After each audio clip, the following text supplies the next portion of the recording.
एक एक मत जमा करण्यासाठी गावागावामध्ये जाऊन कितीतरी प्रयत्न केले, किती कष्ट केले. त्यांनी कदाचित त्यांचा संसार म्हणजे स्वतःचा उद्ध्वस्त करण्याचा त्याचा रिझल्ट पण मिळालेला आहे. मला ठीक आहे, मला आमदारकी मिळाली 2दा. बरेचसे लोक त्यावेळेस बाहेर पडल्यानंतर म्हणते तो शशी गाडगे याला भिकेला लावणार. खरं आहे, हे कार्यकर्ते माझ्यावर ना वरण खाली जाताना इथं पेढीवर बसलेली मंडळी आहेत दादा, नाव घेणं नाही, तुम्हाला लक्षात आलं त्याला भिकेलं म्हणजे कदाचित ती वेळ येऊ शकली असेल.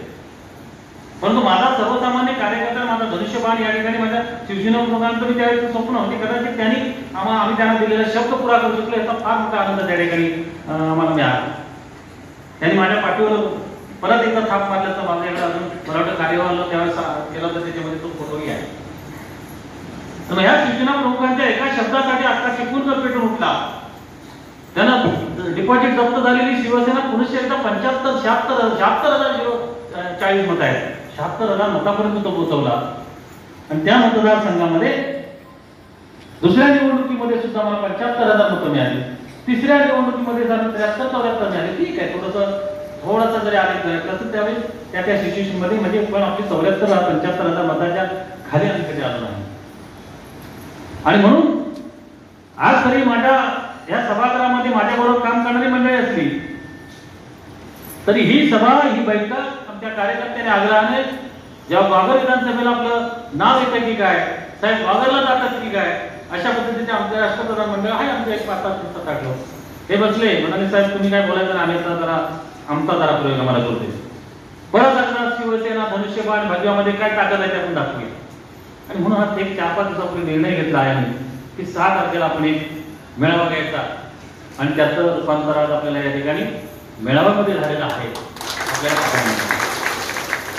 आपण काय कार्यकर्ते करू शकतो त्याचं एक प्रत्यक्ष उदाहरण.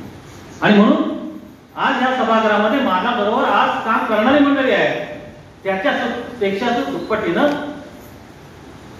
इथे हजर जरी नसली, सदानंद चव्हाण यांनी हाक मारली, त्याच्या दुप्पटीने जमा होणारे कार्यकर्ते आपल्या पदावर लाच मारून सुद्धा ही शिवसेना वाचवण्यासाठी जे आम्ही एकत्र होतो ती मंडळी एकत्र येऊ शकतात, याचा आत्मविश्वास मला त्या ठिकाणी मला खात्री आहे.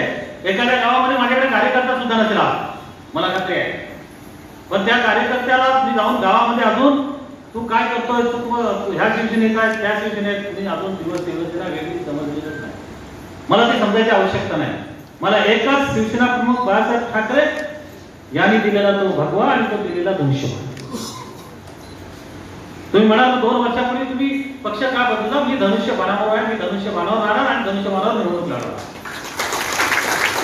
किती जरी कार्यकर्त्यांनी मला या ठिकाणी त्यांच्या भावना व्यक्त जरूर करायला पाहिजे की तुम्ही मागे हटू नका, तुम्ही हे करा ते करा, ते करण्याची वेळ येणार नाही, कारण आशीर्वाद शिवसेना प्रमुखांच्या आशीर्वादाने मला खात्री आहे, आत्मविश्वास आहे की ह्या मतदारसंघामध्ये शिवसेना भाजप युतीची उमेदवारी म्हणून कशी मिळेल मला माहिती नाही, कारण इथला भगवा सतत आणि सातत्यानं फडकत राहावा अशी ज्या पक्षाने निर्माण केला, पक्ष ज्याने विचार या ठिकाणी निर्माण केले, संपूर्ण देशात जगामध्ये जे विचार उद्भवले त्या शिवसेना प्रमुखांची आहे. कारण शिवसेना चिपळूण जवळ काय नातं त्यांचं आहे, ते शिवसेना प्रमुखांचं नातं हे जरी आज त्यावेळेस तुम्हाला कल्पना नसेल, आत्ताचे मुख्यमंत्री ज्याने आज धनुष्यबाण पुन्हा एकदा खांद्यावर घेतलेला आहे, तो पेलवलेला आहे, ते एकनाथ शिंदे हे त्या वेळी हजर होते.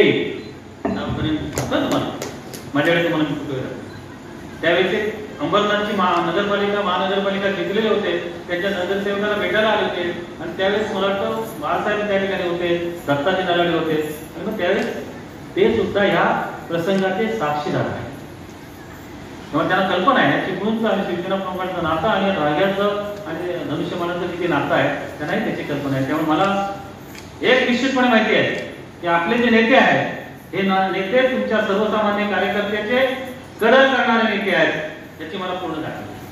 त्यामुळे सदाला आमचे जरी काही मंडळी म्हटलं तर पुन्हा एकदा आमदार माझे मित्र आणि आम्ही एका सभागृहामध्ये अत्यंत त्यांच्या जवळचे निकटचे होतो.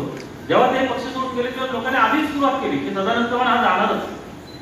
काही लोकांनी वरती जाऊन मातोश्रीवर काम चुकले, बरंच काय काय केलं, माझ्याकडे बोलणं बंद झालं, मला तिकडे ते चर्चेचा विषयच पडला आणि ते जाणारच.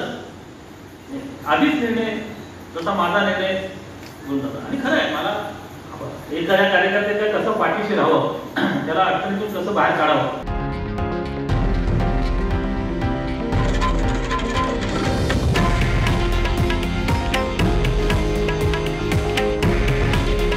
हे आहे देशातील नंबर 1 न्यूज नेटवर्क आणि आपण पाहत आहात TV9 मराठी.